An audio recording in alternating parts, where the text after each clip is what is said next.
ओम शांति। 30 जनवरी की बाबा की मुरली। मीठे बच्चे, इस पुरानी दुनिया में कोई भी सार नहीं है, इसलिए तुम्हें इससे दिल नहीं लगानी है। बाप की याद टूटी तो सजा खानी पड़ेगी। प्रश्न: बाप का मुख्य डायरेक्शन क्या है, उसका उल्लंघन क्यों होता है? उत्तर: बाप का डायरेक्शन है किसी से सेवा मत लो, क्योंकि तुम खुद सर्वेंट हो, परंतु देह अभिमान के कारण बाप के इस डायरेक्शन का उल्लंघन करते हैं। बाबा कहते तुम यहाँ सुख लेंगे तो वहाँ का सुख कम हो जाएगा। कई बच्चे कहते हैं हम तो इंडिपेंडेंट रहेंगे, परंतु तुम सब बाप पर डिपेंड करते हो। गीत है: दिल का सहारा टूट न जाए। ओम शांति।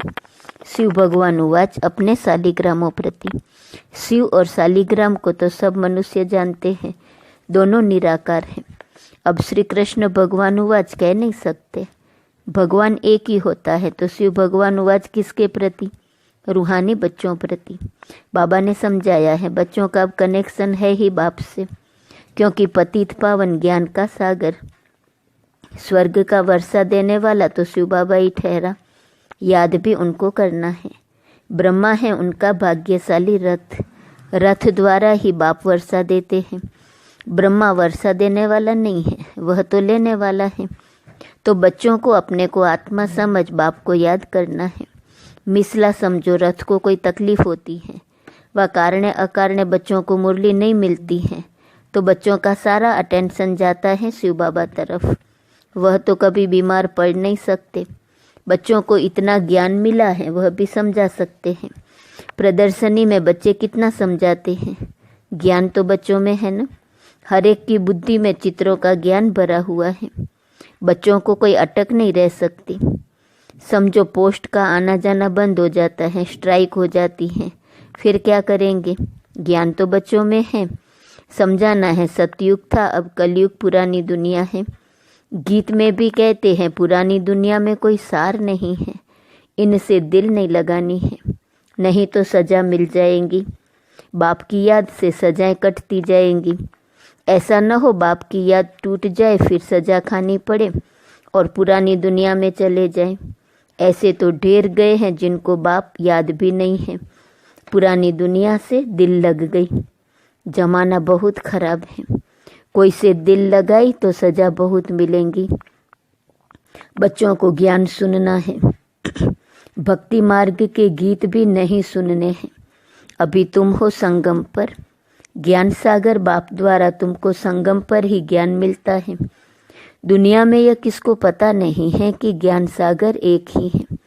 वह जब ज्ञान देते हैं तब मनुष्यों की सदगति होती है। सदगति दाता एक ही है, फिर उनकी मत पर चलना है। माया छोड़ती कोई को भी नहीं है। देह अभिमान के बाद ही कोई न कोई भूल होती है। कोई सहमी काम वश हो जाते हैं, कोई क्रोधवश। मनसा में तूफान बहुत आते हैं, प्यार करे ये करें, कोई के शरीर से दिल नहीं लगानी है।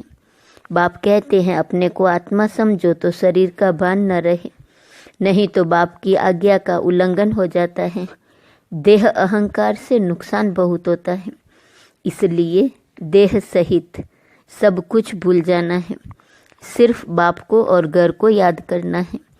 आत्माओं को बाप समझाते हैं शरीर से काम करते मुझे याद करो तो विकर्म भस्म हो जाएंगे। रास्ता तो बहुत सहज है, यह भी समझते हैं तुमसे भूलें होती रहती हैं, परंतु ऐसा न हो भूलों में फंसते ही जाओ।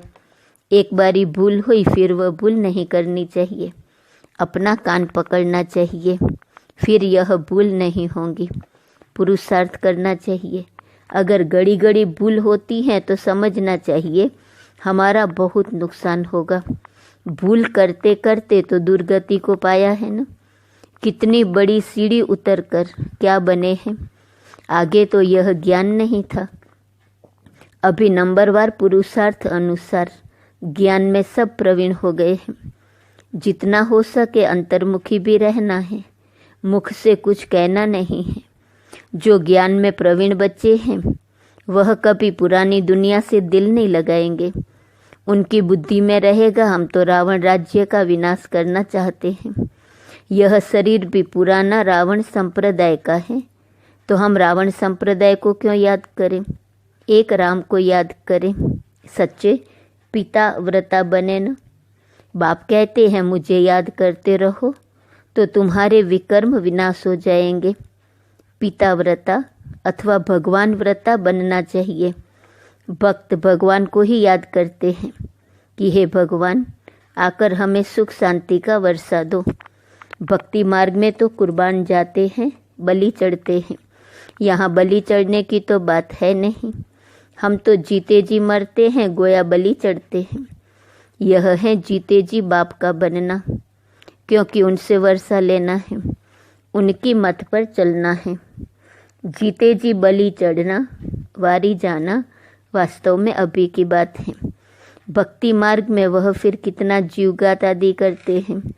यहाँ जीवघात की बात नहीं। बाप कहते हैं अपने को आत्मा समझो, बाप से योग लगाओ, देह अभिमान में नहीं आओ। उठते बैठते बाप को याद करने का पुरुषार्थ करना है। 100% पास तो कोई हुआ नहीं है, नीचे ऊपर होते रहते हैं। भूलें होती हैं, उस पर सावधानी नहीं मिलेंगी तो भूले छोड़ेंगे कैसे? माया किसको भी छोड़ती नहीं है।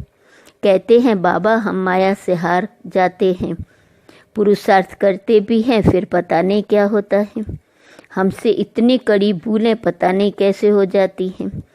समझते भी हैं ब्राह्मण कुल में इससे हमारा नाम बदनाम होता है, फिर भी माया का ऐसा वार होता है जो समझ में नहीं आता है। देह अभिमान में आने से जैसे बेसमझ बन जाते हैं। बेसमझी के काम होते हैं तो ग्लानि भी होती, वर्षा भी कम हो जाता। ऐसे बहुत भूलें करते हैं। माया ऐसा जोर से थप्पड़ लगा देती है जो खुद तो हार खाते हैं और फिर गुस्से में आकर किसको थप्पड़ व जूता आदि मारने लग पड़ते हैं, फिर पश्चाताप भी करते हैं। बाबा कहते हैं अब तो बहुत मेहनत करनी पड़े। अपना भी नुकसान किया तो दूसरे का भी नुकसान किया, कितना घाटा हो गया। राहु का ग्रहण बैठ गया। अब बाप कहते हैं दे दान तो छूटे ग्रहण। राहु का ग्रहण बैठता है तो फिर वह टाइम लेता है। सीढ़ी चढ़कर फिर उतरना मुश्किल होता है। मनुष्य को शराब की आदत पड़ती है तो फिर वह छोड़ने में कितनी मुश्किलात होती हैं। सबसे बड़ी भूल है काला मुंह करना। घड़ी घड़ी शरीर याद आता है। फिर बच्चे आदि होते हैं तो उनकी ही याद बनी रहती है। वह फिर दूसरों को ज्ञान क्या देंगे, उनका कोई सुनेंगे भी नहीं। हम तो अभी सबको भूलने की कोशिश कर एक बाप को याद करते हैं। इसमें संभाल बहुत करनी पड़ती है। माया बड़ी तीखी है। सारा दिन शिव बाबा को याद करने का ही ख्याल रहना चाहिए। अब नाटक पूरा होता है, हमको जाना है। यह शरीर भी खत्म हो जाना है। जितना बाप को याद करेंगे तो देह अभिमान टूटता जाएगा और कोई की भी याद नहीं होगी। कितनी बड़ी मंजिल है, सिवाय एक बाप के और कोई के साथ दिल नहीं लगानी है। नहीं तो जरूर वह सामने आएंगे, वैर जरूर लेंगे। बहुत ऊंची मंजिल है, कहना तो बड़ा सहज है। लाखों में कोई एक दाना निकलता है। कोई स्कॉलरशिप भी लेते हैं ना, जो अच्छी मेहनत करेंगे जरूर स्कॉलरशिप लेंगे। साक्षी हो, देखना है कैसे सर्विस करता हूँ। बहुत बच्चे चाहते हैं जिस्मानी सर्विस छोड़ इसमें लग जाए, परंतु बाबा सरकमस्टांस भी देखते हैं। अकेला है, कोई संबंधी नहीं है तो हर्जा नहीं। फिर भी कहते हैं नौकरी भी करो और यह सेवा भी करो। नौकरी में भी बहुतों के साथ मुलाकात होंगी। तुम बच्चों को ज्ञान तो बहुत मिला हुआ है। बच्चों द्वारा भी बाप बहुत सर्विस कराते रहते हैं। कोई में प्रवेश कर सर्विस करते हैं। सर्विस तो करनी ही है। जिनके माथे मामला वो कैसे नींद करें। शिव बाबा तो है ही जागती ज्योत। बाप कहते हैं मैं तो दिन रात सर्विस करता हूँ। थकता शरीर है, फिर आत्मा भी क्या करे। शरीर काम नहीं देता है। बाप तो अथक है न, वह है जागती ज्योत, सारी दुनिया को जगाते हैं। उसका पार्ट ही वंडरफुल है, जिसको तुम बच्चों में भी थोड़े जानते हैं। कालों का काल है बाप, उनकी आज्ञा नहीं मानेंगे तो धर्मराज से डंडा खाएंगे। बाप का मुख्य डायरेक्शन है किसी से सेवा मत लो, परंतु देह अभिमान में आकर बाप की आज्ञा का उल्लंघन करते हैं। बाबा कहते तुम खुद सर्वेंट हो, यहाँ सुख लेंगे तो वहाँ सुख कम हो जाएगा। आदत पड़ जाती है तो सर्वेंट बिगड़ रह नहीं सकते हैं। कई कहते हैं हम तो इंडिपेंडेंट रहेंगे, परंतु बाप कहते हैं डिपेंड रहना अच्छा है। तुम सब बाप पर डिपेंड करते हो, इंडिपेंडेंट बनने से गिर पड़ते हैं। तुम सब डिपेंड करते हो शिव बाबा पर, सारी दुनिया डिपेंड करती है। तब तो कहते हैं हे पतित पावन आओ, उनसे ही सुख शांति मिलती है, परंतु समझते नहीं हैं।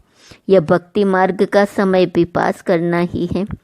जब रात पूरी होती है तब बाप आते हैं, 1 सेकंड का भी फर्क नहीं पड़ सकता। बाप कहते हैं मैं इस ड्रामा को जानने वाला हूँ। ड्रामा के आदि मध्य अंत को और कोई भी नहीं जानते। सतयुग से लेकर यह ज्ञान प्रायः लोप है।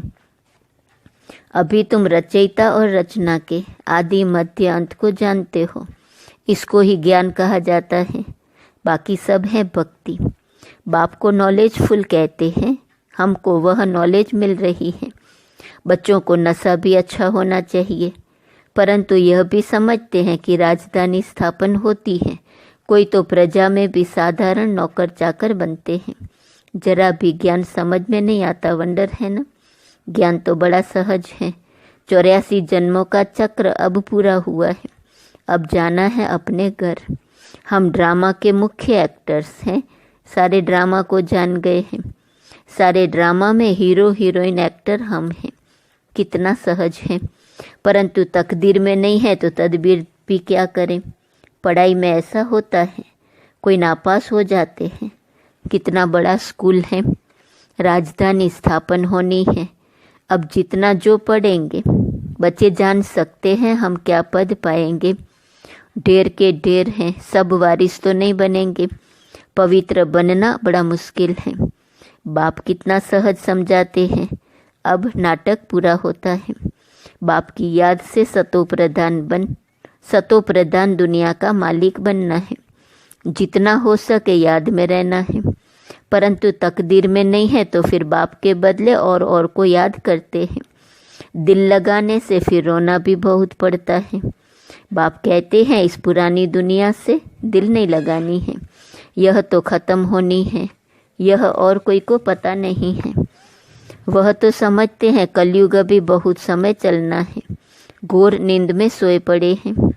तुम्हारी यह प्रदर्शनी प्रजा बनाने के लिए विहंग मार्ग की सर्विस का साधन है। राजा रानी भी कोई निकल पड़ेगा। बहुत हैं जो सर्विस का अच्छा शौक रखते हैं, फिर कोई गरीब कोई साहूकार है। औरों को आप समान बनाते हैं, उनका भी फायदा तो मिलता है ना।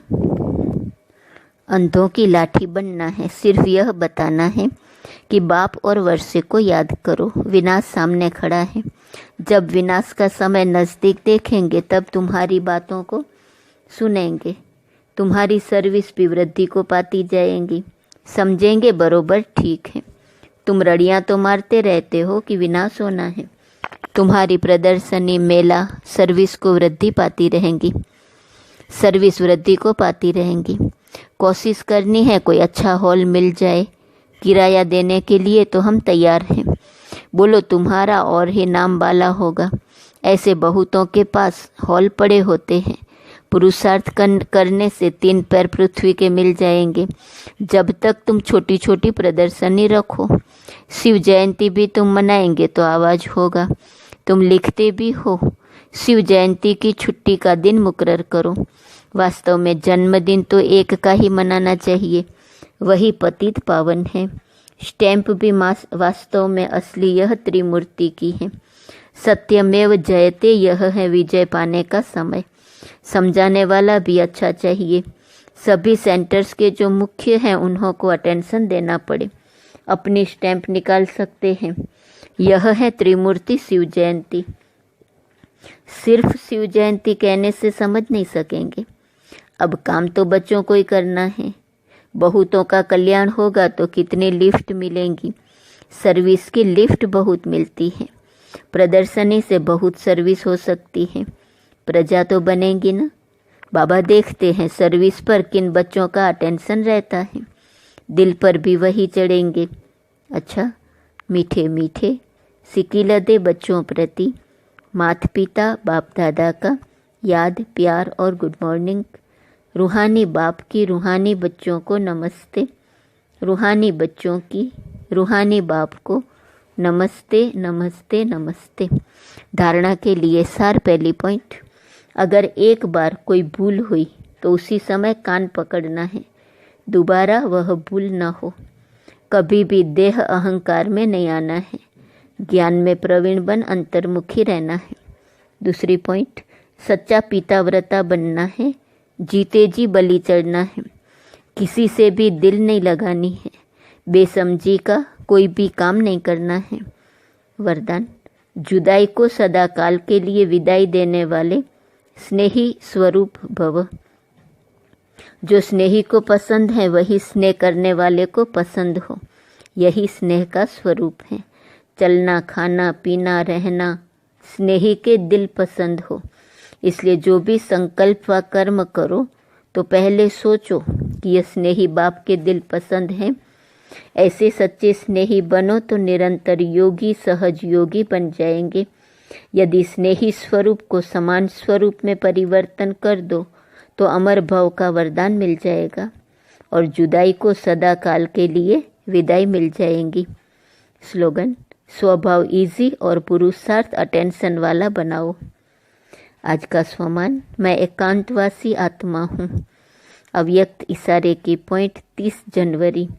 जैसे बीज में सारा वृक्ष समाया रहता है, ऐसे संकल्प रूपी बीज में सारे वृक्ष का विस्तार समा जाए, तब संकल्पों की हलचल समाप्त होंगी।